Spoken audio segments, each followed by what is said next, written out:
Good evening. I'm Greg Rudd, President of the York Marshall Area Chamber of Commerce, and welcome to this Minnesota House Candidates Forum, which comes to you from the Conference Center at Southwest Minnesota State University.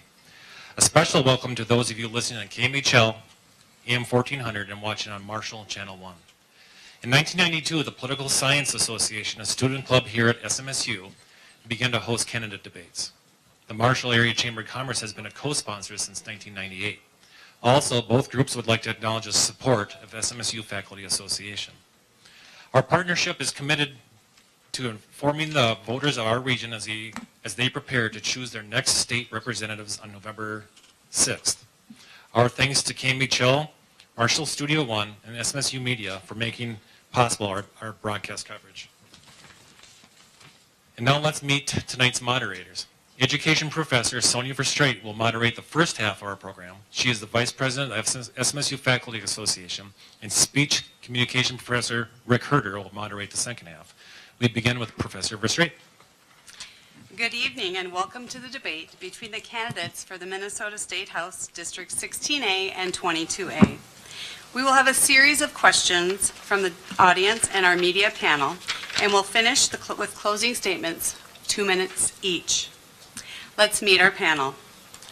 Mike Lamb, editor of the Marshall Independent, and Dan Pollock, news director for KMHL Radio. If you have a question for the candidates, please take a card from one of the ushers from the Political Science Association. They will gather your questions and deliver them to the panelists, who will select questions of general interest and relevance to this election. And now, let's meet our candidates for House District 16A. In alphabetical order, they are Republican candidate Chris Swedzinski, who lives near Ghent, and Tom Weyer-Yurka, candidate of the Democratic Farmer Labor Party, who lives in Marshall. The candidates for District 22A are DFL candidate Maxwell Kaufman from Fulda, and Republican Joe Schumacher from Laverne. It's now time to begin the questions. Candidates, you'll have up to 90 seconds for each response, though you can use less time if you wish. We will rotate the order in which you respond. Please be alert for our timekeeper, Fatu Kinte, who is sitting in the first row. She will signal when you have 30 seconds left, and then 10 seconds. Audience, please refrain from audible expressions of approval or disapproval so we can devote as much time as possible to our candidates. Panelists, your first question, please. We already have some good questions from the audience, so I'll start with one here. What will you do to fix the mental health system so those are in jail who are ordered to be placed in a psychiatric facility within 48 hours, they still remain in jail for more than 60 days due to lack of beds? Sure. Okay, and we'll begin with Mr. Swedzinski and move down the panel. Thank you. Can you hear me out there, or we gotta this up? Let's try this. You don't mind hanging on to it, do you, Tom? Thank you, Mr. Lamb. Obviously, mental health is a big issue. Today, the City of Marshall was awarded a $500,000 grant for mental health services to be focused in the high schools. But the issue that you're talking about is particularly important from the fact of mental health that oftentimes our jail systems have been picking up the pieces for where our general system has really failed. The pendulum has really swung pretty heavily. You look in the 1950s and 60s when it comes to mental health, we had large facilities. Fergus Falls had a 3,600 bed facility that's being, they're coming to the legislature asking for bonding dollars to tear it down because it simply can't be utilized for something else. Because of psychotropic drugs, the pendulum has swung the other way, where we simply don't have enough beds because obviously drugs can't fix all the problems. And we hear over and over, we have the hospital here in Marshall that has a few beds, but oftentimes you hear of stories where folks have been shipped here from other parts of the state And when they are released, they're just released on the street. Or we have folks from Marshall here that maybe have an issue that have to go to Duluth, or they have to go to Rochester. And so the idea that we're to really focus on building beds, pushing through the bonding bill to build more facilities on a regional basis, that's something that can be done. Okay, thank you. Mr. Wyatt-Yurka? Thank you, and first of all, thank you to the Political Science Association here and the Chamber of Commerce for hosting this, and thank you to SMSU for giving us the space. It's wonderful to be able to come together as a community and discuss these issues that are so important to our lives and to the future of our state. This is an issue that's extremely close to my heart. This is something that I've grown up with. My dad's a psychologist here in town, in Marshall, and it's what brought us here. When we moved here, he was one of the only psychologists in Lyon County, and we were brought here by a federal program that's used to bring medical professionals to areas with great need. That's a good place to start. I think we can duplicate that as a state program. I think we can take talented graduates that we have here within the state and from other states that want to move to Minnesota, want to move to a rural community, and give them the resources to be able to do that. I think that's a great first place to start. We also, like Chris kind of mentioned, we need more beds. We need intermediary level services. We need services for people who are experiencing issues of homelessness. We need intermediary services in every community. That means giving more resources to non-county seat communities. We have a great system in Minnesota of services being dispersed through the county level system, but too often that doesn't reach every single community. It may reach Marshall, but it may not reach Lind, it may not reach Tyler, even though we're in the same county and we have the same needs. I think that's a great place to start. I think we also have a great potential here to look at reopening the facility in Appleton and taking some of the pressure off of the facility in St. Peter as well, that's servicing a lot of people with mental illnesses that are in our prison systems currently. I think these are all wonderful places to start, but it's going to take action. It's going to take us getting out to vote on these issues. Thank you. Mr. Kaufman, your response? So again, thank you for that question. So I think one of the biggest barriers that we face right now is people having access to affordable health care, to access the mental health services that they need. So that's definitely one thing that we need to address. As far as finding a new health care model and not just expanding insurance options for people. Another thing that I'd like to touch on is that mental health is something that's affected by all aspects of our lives. So that could be poverty that people are facing, employment situations, different family situations they're in, trauma. And so I think some of those intermediary services or social services that Tom mentioned are definitely things that I would support expanding so that people have kind of a more holistic approach to mental health in general. Mr. Schumacher, your response, please. Well, thank you. I would agree with my opponent on especially the idea that things can trigger mental illness and a case of a mental illness emergency and the things that go on there. There's the first thing I think we need to do is work on the stigma that goes around the idea of mental illness. If it's something that gets shunned or looked negatively upon, when it's an illness just like any other illness that someone can have, we won't be able to get or won't seek out treatment when we need it until something gets to the point where it does become a crisis or an emergency. And so we need to be working towards just efforts on trying to break down that stigma, and that's something that the state can do through their public awareness campaigns, especially through the Department of Health on some of that.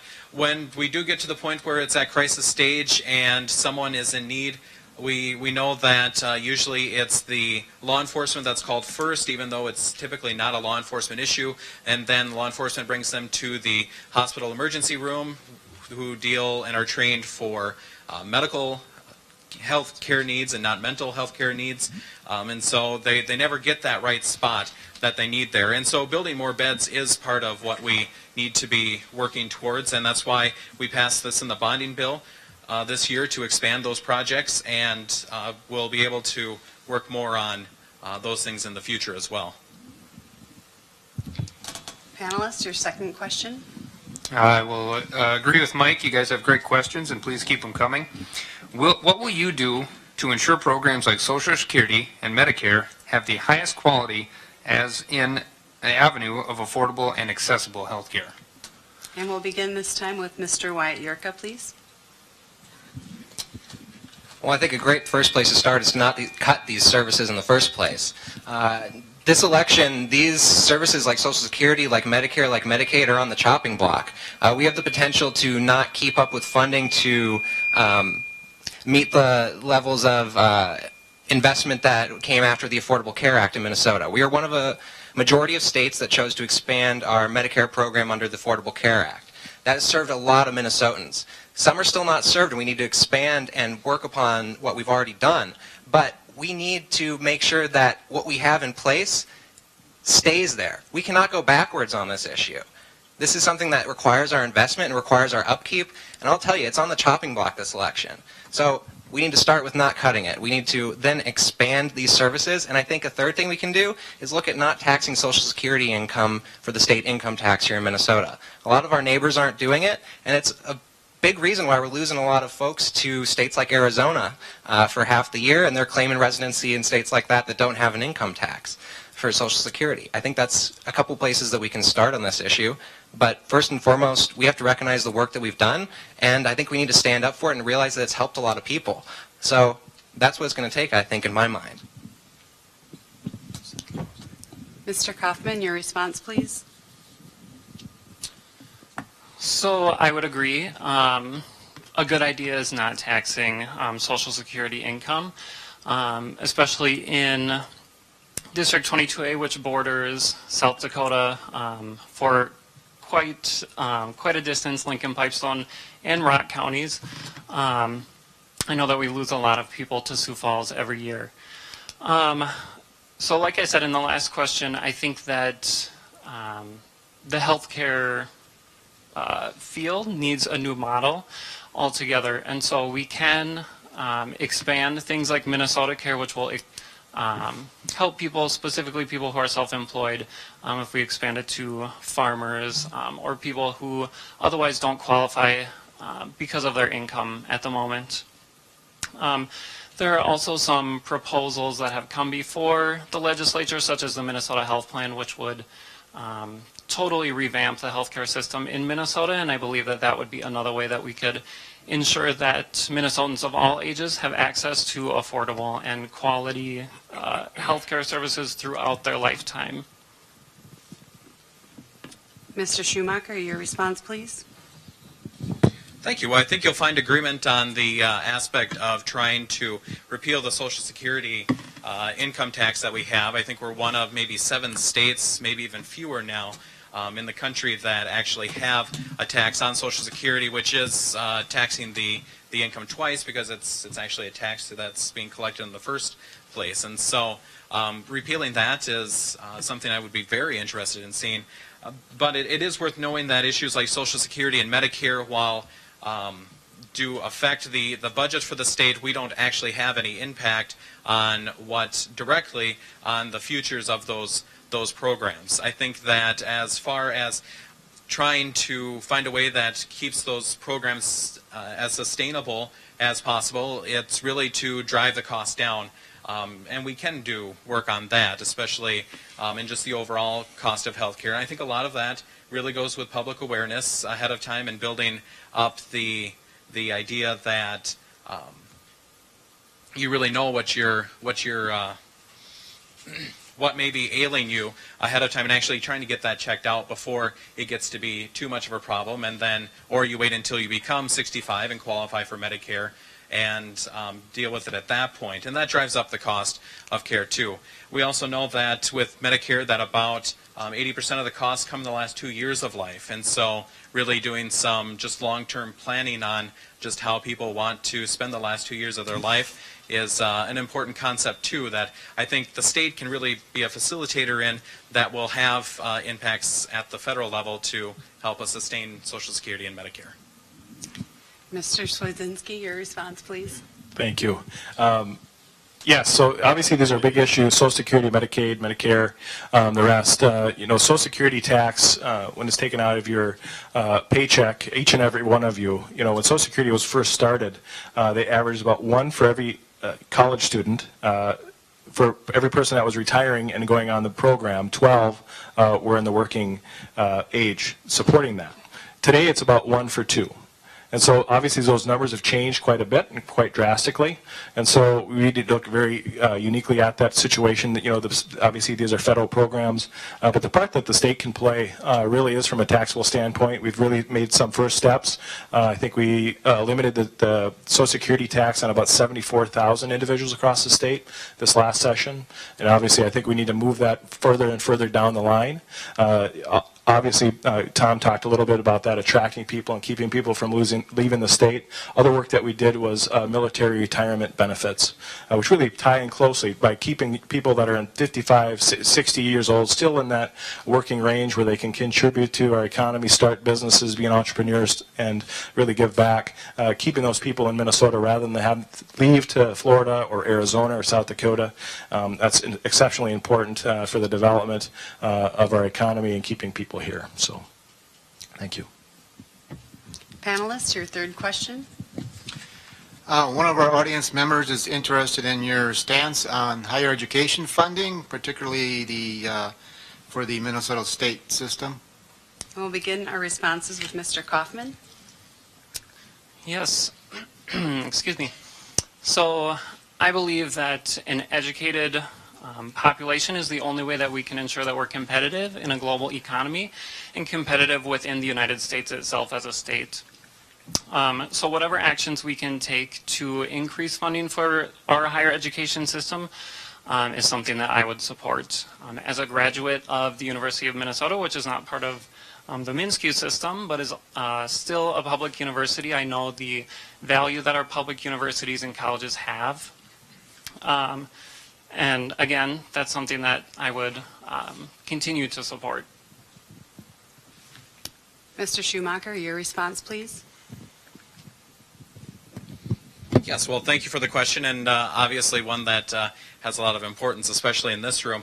I'm a graduate of SMSU and started the year that this room was built, and so I'm very pleased to have that. I graduated in 2008, and I just paid my student loans off about 3 months ago there, and so I'm very thrilled to have that done, but it wasn't all SMSU. I did have some graduate school tuition in there too, but really when we're looking at this, we want to make sure that people are going on the right path, and we are recognizing more and more that the 4-year process isn't for everybody, and so we need to make sure that people who are going to a 4-year institution are the ones who are benefiting and would be the ones to thrive in a 4-year institution, not just bringing everyone there. And so the people who are there are the ones that, I guess, from an economic standpoint, are the most efficient to be there because they really should be there and get people into the right track that they need for their careers. And so we want to be working with that, but we also understand how expensive the tuition has become at college, and I know it because I finally have a payment that's less than my mortgage, or more than what my mortgage was, to cover that. And so that's why we've been producing budget bills over the last few years that have tuition freezes involved, actually had reductions in rates for tuition, and really funding that so that we can keep those at least stabilized for what they are today. Mr. Swedzinski, your response, please. Thank you, Mrs. Verstraete. Yes, very just proud of the work we've done so far in higher education. When we were first elected, Representative Schumacher and I think the state's share of funding was around 35–40%, and we've increased that to the state is now picking up over 50%. So we've really moved that bar up. So the student's share of costs and the state's share has increased so that students' share can go down.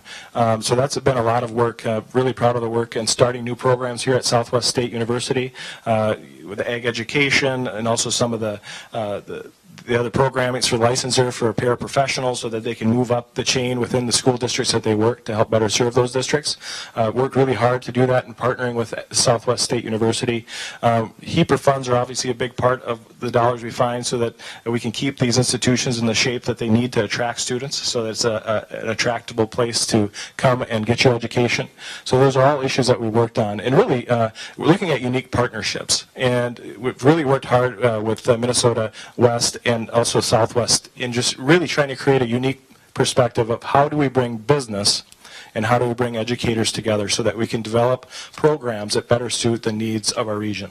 And my goal since I've been in the legislature is really how can Southwest State University be regionally significant? How can it really attract individuals that are looking to get jobs and be entrepreneurs that can grasp on to what our region offers, agriculture, food science, all those development things, and I'm out of time. So I got more to say, but thanks for coming.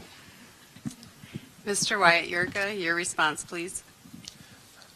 Well, one of the things as a former SMSU student that scares me about the state of our Minnesota state system, and I know scares a lot of students and faculty here, is the very future of this institution. I know just in this last legislative session there were discussions about how are we going to accurately change our institution to reflect the measurement that we use, that's students per square footage in our public schools. Now, we know SMSU, in the time it was built, land was pretty cheap around here. We could build a pretty big university. Now, we're looking at button up against that measurement. We have too few students per square footage. So the solution that was floated was, let's just tear down the social science building. Because that common sense will make sense to improve the education that people are getting here. It'll make it easier to pay back your student loans. It'll fix the whole system. Let's just tear down a building and ignore the rest of the problem. Let's fix the measurement we use. We need to drastically fix the way we measure how our public schools are performing in this state. Because I know that you know SMSU is a great college, and I know you know it deserves to be here.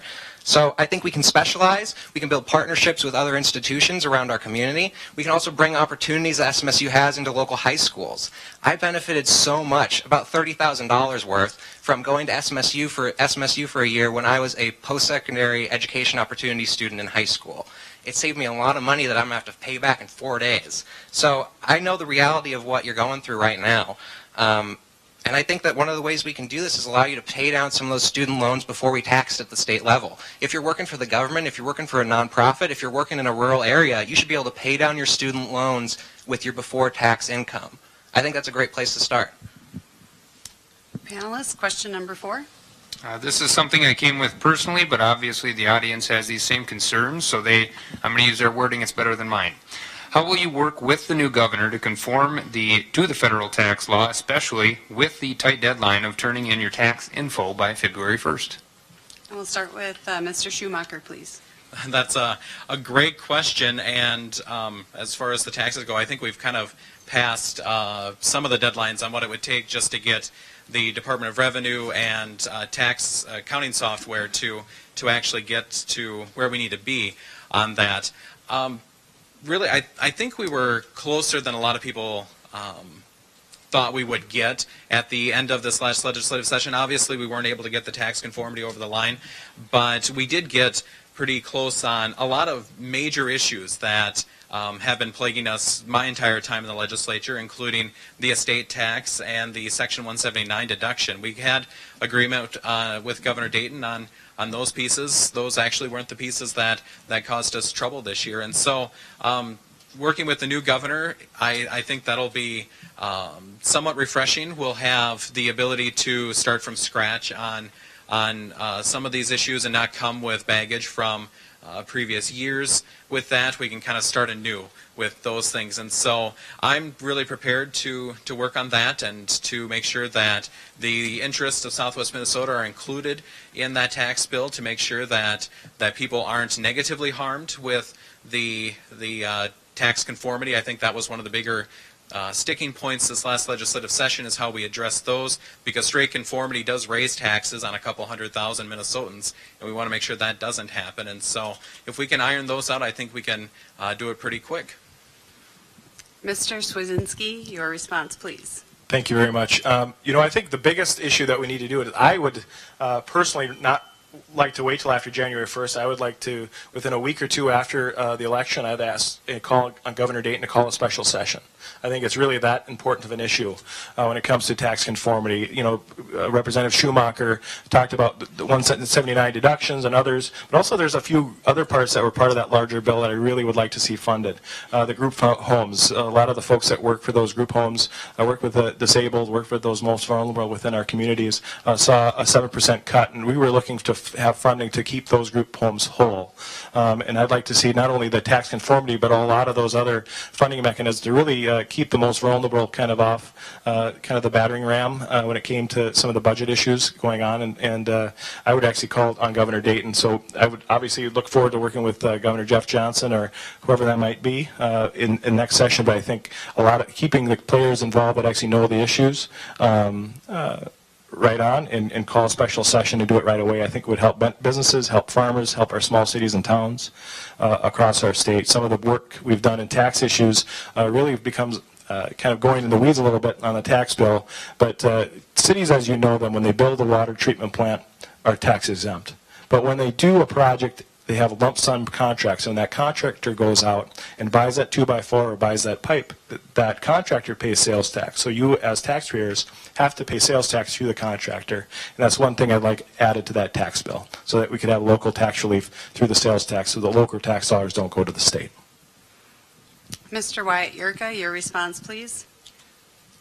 Well, I think calling a special session would be an option, but I think a lot of us here in this room don't necessarily have faith that we would get anything done during that special session. Because I think the situation we're in with our taxing conformity says a lot about the way that we're running our government here in Minnesota. I think it says a lot about the worries we have about our government to listen to us as individuals and to really put the work in to get the job done before the deadline.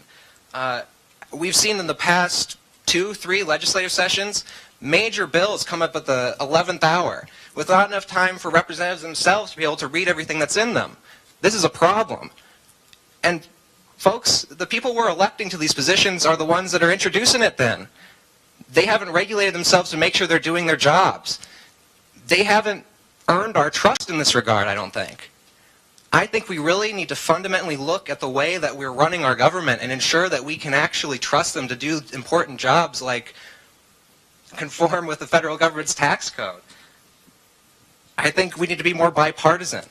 I think we need to realize that when it comes to taxes, when it comes to our finances, my wallet doesn't care if I'm a Democrat or a Republican. It doesn't matter to my wallet. So this says a lot to me about the way we've been approaching governance in Minnesota. And, you know, it kind of scares the heck out of me.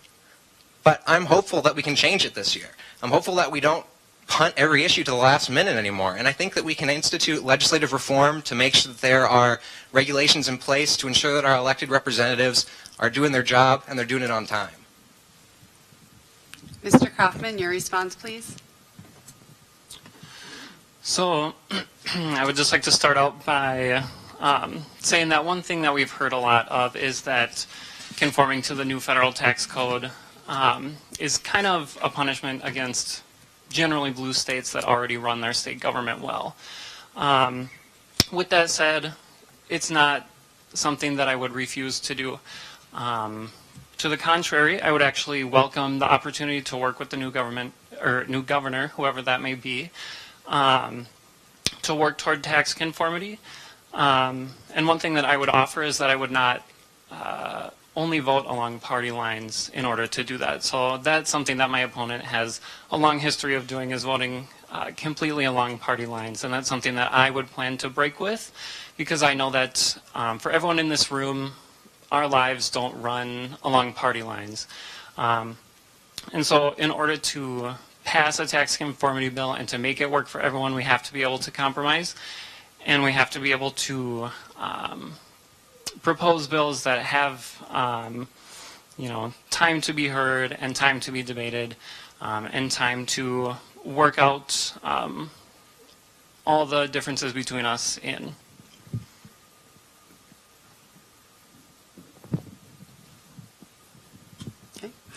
We're going to pause now for a station identifier. This is the 2018 House Candidate Debate coming to you live from Southwest Minnesota State University over KMHL AM 1400 and Marshall Studio 1.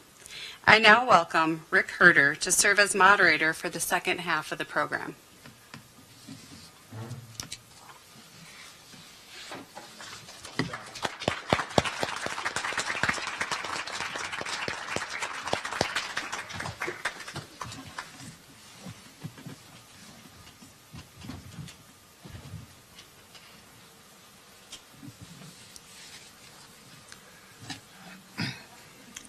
Thank you, panelists and candidates. It's now time for closing statements, which will be given in reverse of the order we drew earlier. So that means we'll start with Mr. Schumacher. Mr. Schumacher, your 2-minute closing statement. I don't believe that's the route we're going to go here. I think we have some time for some more questions. Oh, do we? Okay. We do. Okay. But now I know who's first. Well, let's go with you then. All right.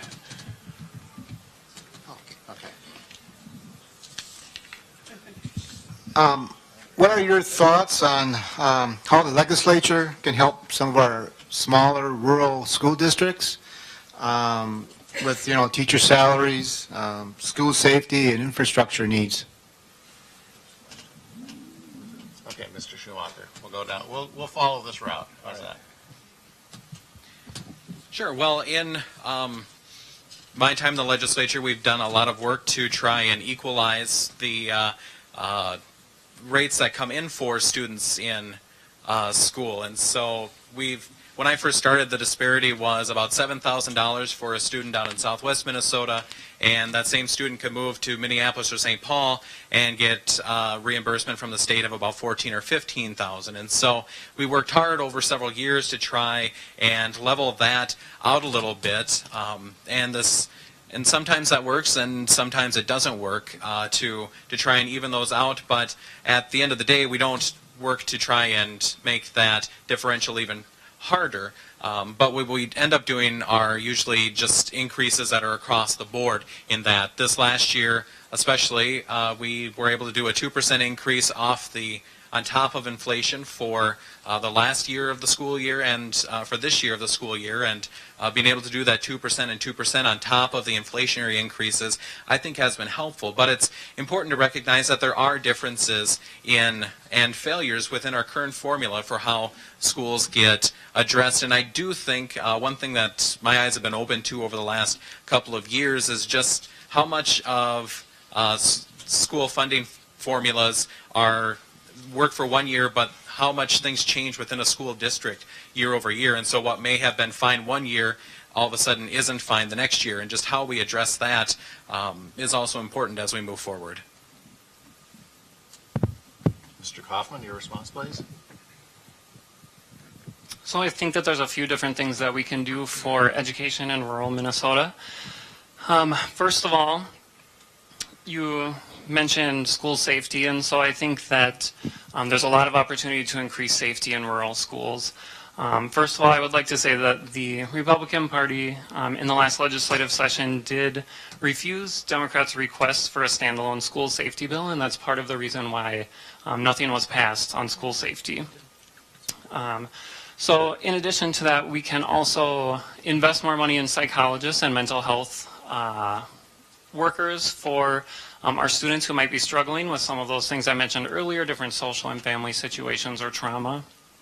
And then as far as infrastructure needs go, one thing that's been facing a lot of our rural school districts is their inability to pass school bonding referendums because the cost burden falls disproportionately on farmers and landowners. And so I think one thing that we can do to address that is to find a new funding model for our school districts, and hopefully one that is income-based rather than property tax-based. And hopefully in that way we can find a little bit more equity between what rural school districts can do, what suburban school districts can do, and what inner city school districts can do. Mr. Wyatt Yurka, your response, please. So we can have the discussion about raising teacher salaries. We can have the discussion about building 100 new classrooms. We can have the discussion about putting in all the services that we need to make sure our schools are safe. But at the end of the day, it comes down to where we're going to get the money. So I'm in agreement with Maxwell. I think we need a change in the funding model. This is something that I'm proud that the local Democratic Farmer Labor Party has been really championing in this regard in Minnesota. This is something we've been talking about for a while. We need a change in the funding model. We need to rely more on the state income tax to feed into a larger portion of state aid going back to our school districts, because our local school districts get their funding from two places. They get them from state aid, they get them from local levies. When the state aid isn't there, we're still paying the bills. We're just paying it here locally, and you're paying it off of your property tax. So this disproportionately puts the burden on, like Max said, farmers, puts the burden on landowners. It also disproportionately puts the burden on folks in rural communities, because land value is a little bit higher relative to income out here because of our farmland.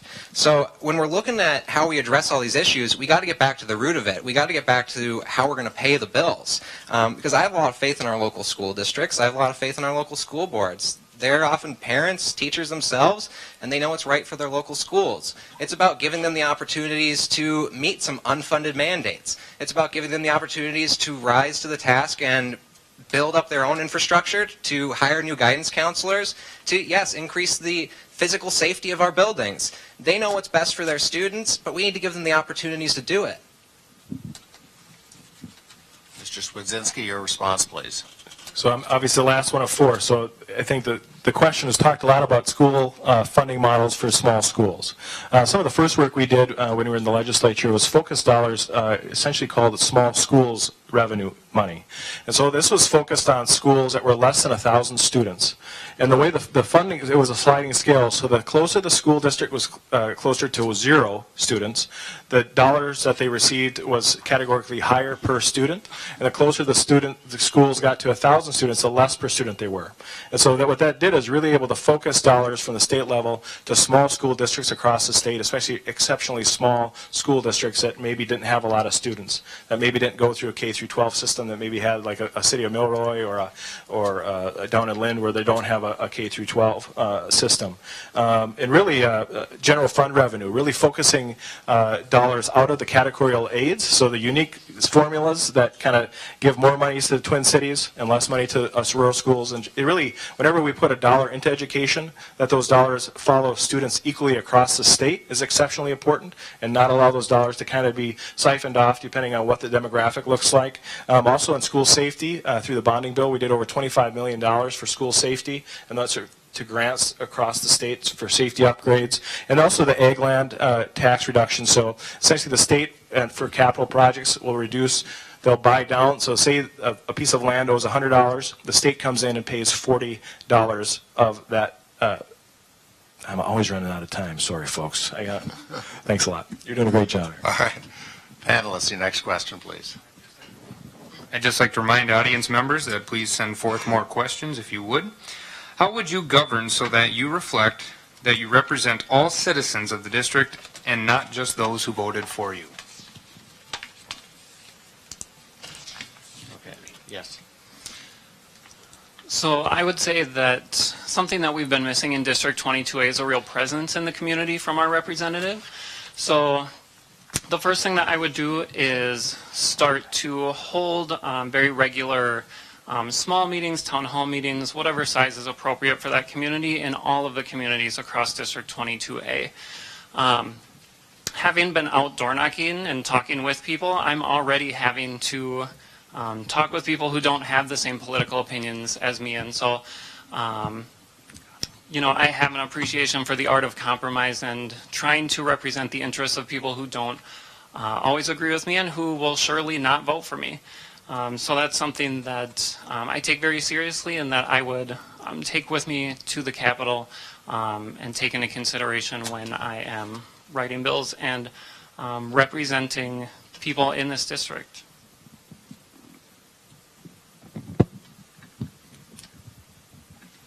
Okay. Mr. White-Yarker, your response, please. Thank you.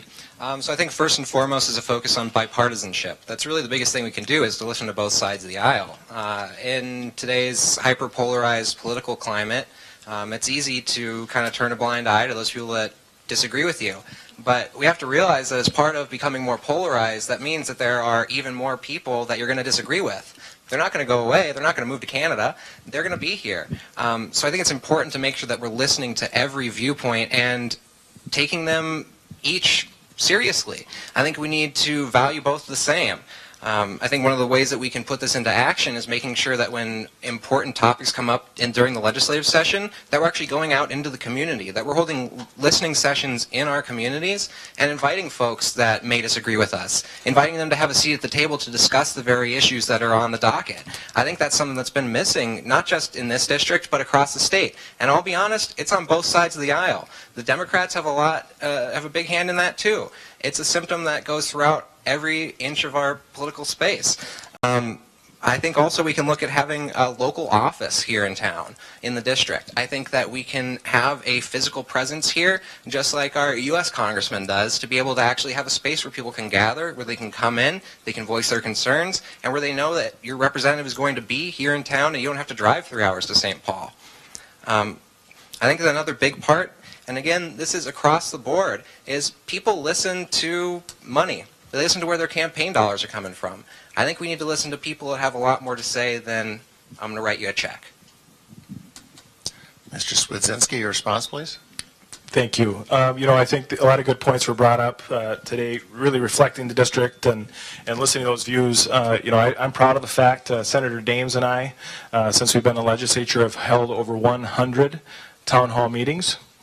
And, that takes a lot of work. And so we do a pile of them. So we do them before a session starts and before a session ends, and then oftentimes do kind of a wrap up. And so I would argue the fact that I don't think there's another Senate district in the state that's had more. And I bet you could probably take half the legislators in the legislature and lump together the town halls they've had, and it probably wouldn't match the amount of town halls that we have here in this district. Just appreciate that. Talking about bipartisanship, obviously there's bipartisanship. The tax bill that we passed that was vetoed by Governor Dayton that had a lot of great funding priorities in that as well. That passed with bipartisan support and was still vetoed by Governor Dayton. And so oftentimes the work you do in the legislature, the real ground fight and talk and negotiation with other legislators, and when you have a governor that was disengaged as he was, to veto a bill that had bipartisan support is sometimes very frustrating. And, so often the question came up earlier tonight about how we'll work with Governor Dayton or the next governor, whoever that might be. We look forward to a governor that's going to be more engaged on the legislative level and really gives more freedom to their commissioners to negotiate with legislators. When you have a no negotiate rule with your commissioners, it's really hard to try to get things done early, because if you're the only person that can and you won't negotiate till the last couple of weeks, it's hard to get things done earlier. So bipartisanship is good. Okay, Mr. Schumacher, your response, please. Bipartisanship is good. I think when the question is just how the votes and the issues that come up represent the entire district and not just the majority who had voted for you. Really, there's the bipartisan angle of it, and you do want to work in that way. And an issue with that, or a point with that, is that at the end of the day, you get a yes or no vote. You don't get you're not able to select just portions of bills that come forward. You have a straight up or down vote on any single issue that comes up. If you haven't done the work ahead of time to try and get something that you can live with, that is beneficial for the district, then you may end up voting for things that you don't like, but you have to put the work in ahead of time. The other thing that I think is missed, especially now, we talked about the polarization, but I think more so it's this whole idea of being pragmatic about issues, and we don't see that today. It's not only more political, but it's also an all or nothing game, and so people would rather get nothing and have everyone vote no on something for the hopes that they can use it as political fodder in the next election than they are to find some kind of pragmatic approach to the issues that come forward. I've always worked to be pragmatic. Most of the things that come forward aren't the way that I would like to see them in the first place, but at the end of the day, I'd rather get a little bit of something than to get nothing at all, and work with that approach as a legislator. Panelists, your next question, please. This question is from the audience. Would you support single-payer health care for all Minnesotans in the near future?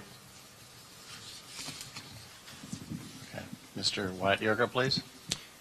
I think nationally, single payer has a lot of great promise. I think in Minnesota, it's not going to work if we go it alone. I think we're facing a lot of other challenges that are going to make it really tough to enact single payer here in Minnesota. We're facing young people moving out of the state. We're facing seniors moving out of the state. We're facing a declining population. And that makes it really tough to administer large social programs effectively. Also, when we live in communities like Marshall, where a lot of our work is going across borders, there's no guarantee that if I go to Sioux Falls for a day to do some shopping and I get hurt, that a doctor there is going to honor my insurance here. I think we need to focus our efforts towards doing this at a national level. I think what we can do here in Minnesota is we can put in a public option for Minnesota Care. I think we can allow anyone to buy into this public program that's already a more efficient program than many insurance options available to people. It's also a much more cost-effective insurance program for many people who want more of a bare-bones insurance program. I think that it's a common sense solution to both bolster that program and allow people to have a more affordable way to access health care out here in rural communities. I think it's something that we could do in this next legislative session. So I think that there's a lot of great promise when it comes to the public option, and I'm excited to see where the single payer issue goes nationally.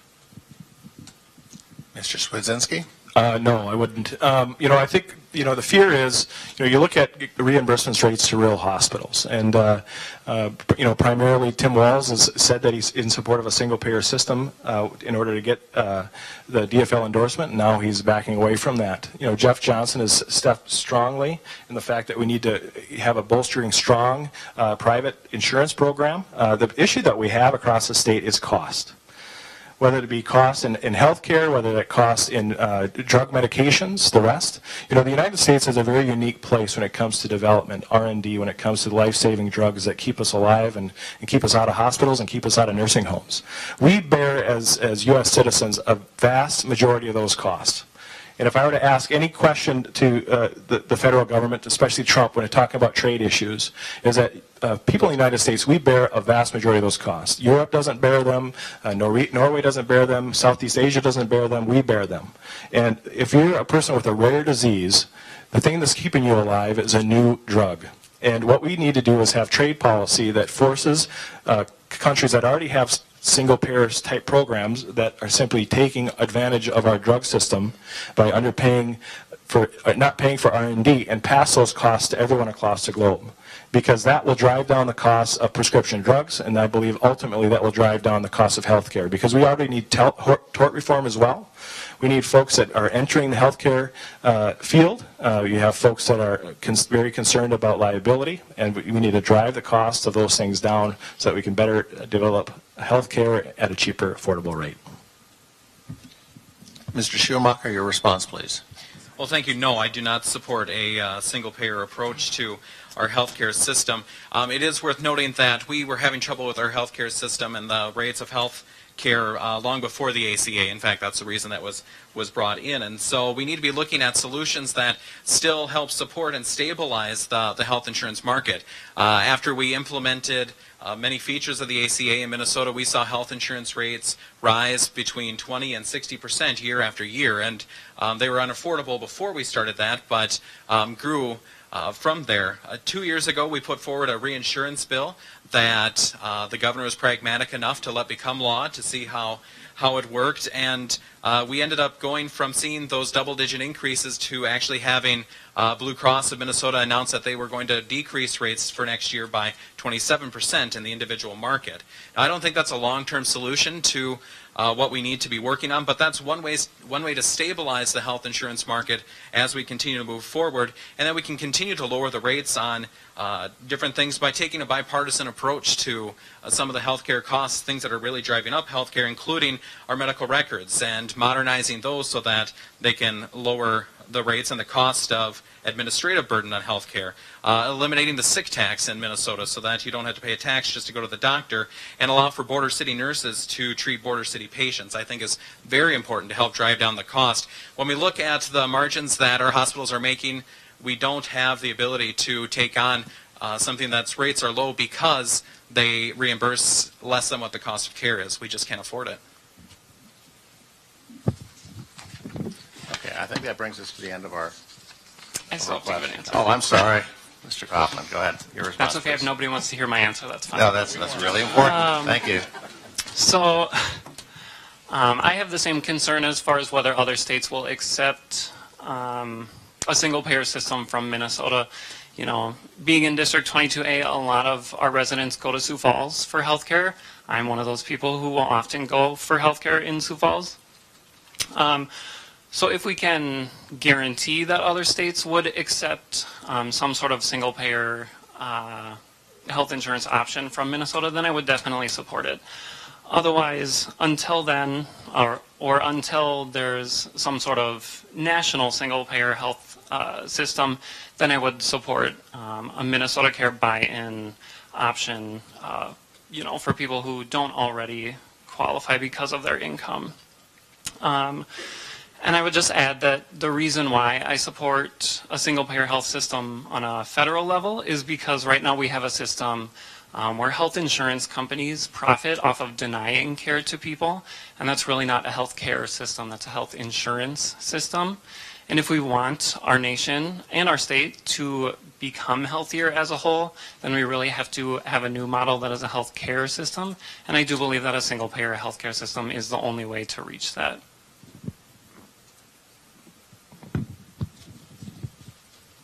Okay. Now, all right.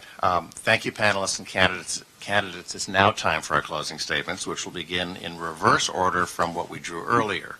So, Mr. Schumacher, your 2-minute closing statement. And I know you've been waiting for this moment. I have, yes. I just want to take a couple minutes to thank you for having us here tonight. Again, I went to school here for 4 years and really enjoyed my time here and appreciate that we have this in Southwest Minnesota, and want to thank the Chamber and the political science groups and the local media for being willing to cover this, because there are a lot of issues out there, and sometimes, especially when we're in this part of the world, the statewide media or the media out of the metro area doesn't so much recognize us, and so we appreciate the time and effort that you put in for that. It's been a real honor and pleasure to be able to serve the people of Southwest Minnesota over the last 8 years, and I've really enjoyed the work. It's very difficult work, but it's always been quite humbling to be able to work for you in that capacity. Especially over the last 2 years, as I've served as the chair of the Health and Human Service Reform Committee in the Minnesota House, it's been just a rare honor to be able to get some of the background that comes along with being a chair of a committee like that. It's not an easy time to be in healthcare, but it's definitely something that's worth the effort to put into that. Just a little bit about me and where I come from as perspective. I grew up in Laverne. I was born and raised. I came up to school here and moved back home to work.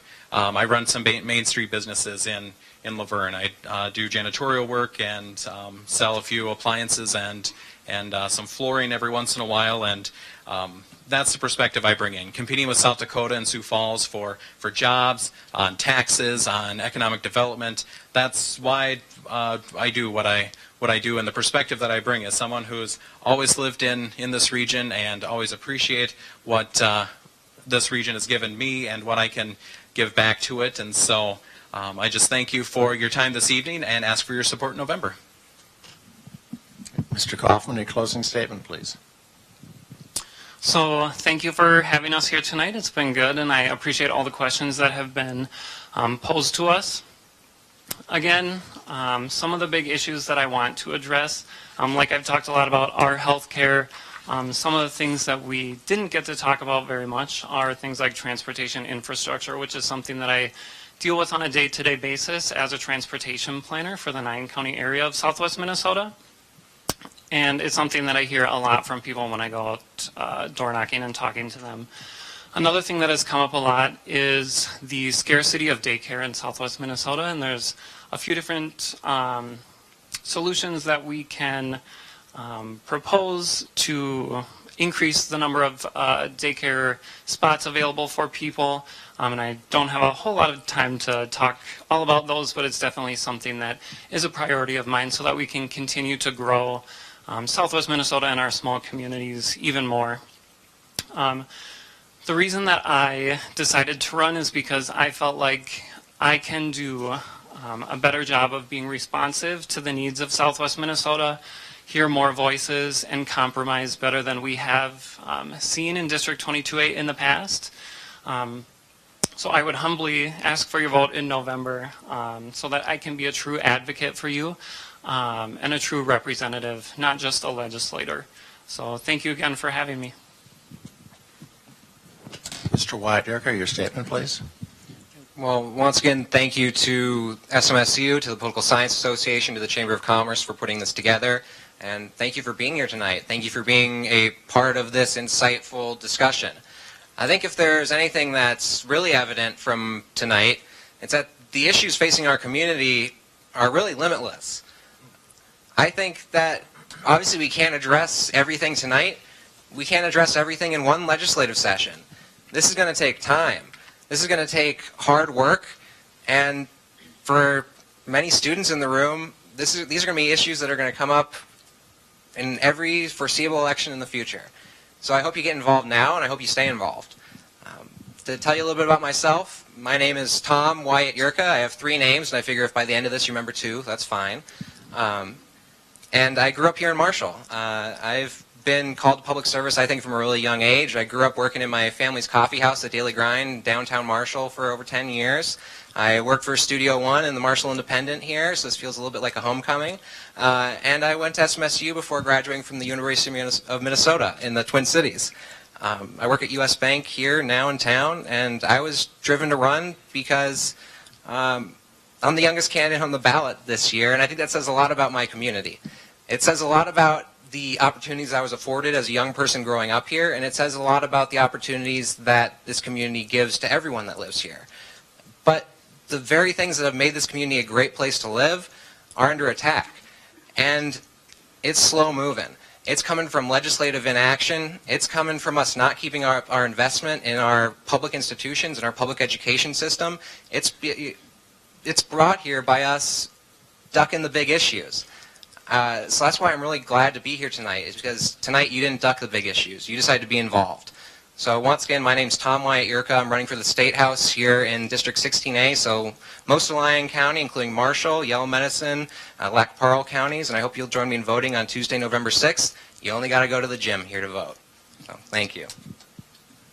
Mr. Swedzinski, your statement, please. Yes, I also just want to thank you all for coming, members of the public and the student body who were encouraged or came on your own. That's awesome. Thank you so much for doing that. Members in the media and the rest. We've got a great system in our constitutional republic. It may be messy at times, but it's still the best on earth. It's not a Venezuela.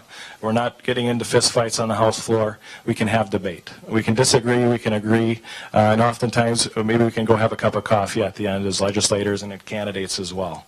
And so I'd just encourage you all to get out and vote, whether you're a Republican or you're a Democrat, and just exercise your civic responsibility to do so.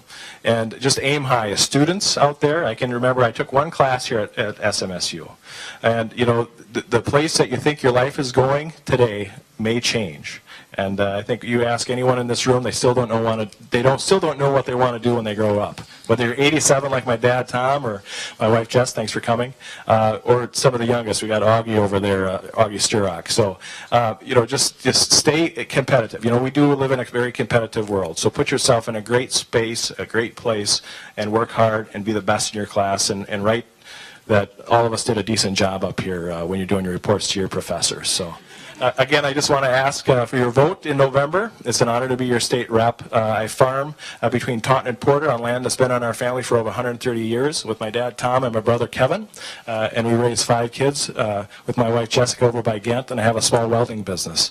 I grew up building water treatment plants and building furnaces for oil rigs and working on roof systems for places like the Astrodome. Also did a lot of work in the military area. Got a lot of work we did for military veterans across the state with our tax bill. but also I was honored many years ago for some work I did on behalf of the military academies and was being awarded an honorary admissions officer to West Point. So, you know, we all come from unique backgrounds, and just make sure you get out and vote. So thanks for your time. Good job. All right, this concludes our debate for the Minnesota House of Representatives. Our thanks to candidates Chris Swedzinski, Tom Wyatt-Yurka from District 16A, and Maxwell Kaufman and Joe Schumacher for District 22A. And thank you to media panelists Mike Lamb of the Marshall Independent and Dan Pollock from KMHL Radio. I'm Rick Herter from the SMSU Communication Studies Program. And I've been your moderator for this part of our debate. This program has been sponsored by the SMSU Political Science Association and the Marshall Area Chamber of Commerce. The sponsors wish to thank KMHL Radio, Marshall Studio One, SMSU Media, and the SMSU Faculty Association for the help with this event. From the Conference Center at Southwest Minnesota State University, this has been the 2018 House Candidates Debate. Thank you for joining us, and be sure to vote on Tuesday, November 6th. Have a great evening.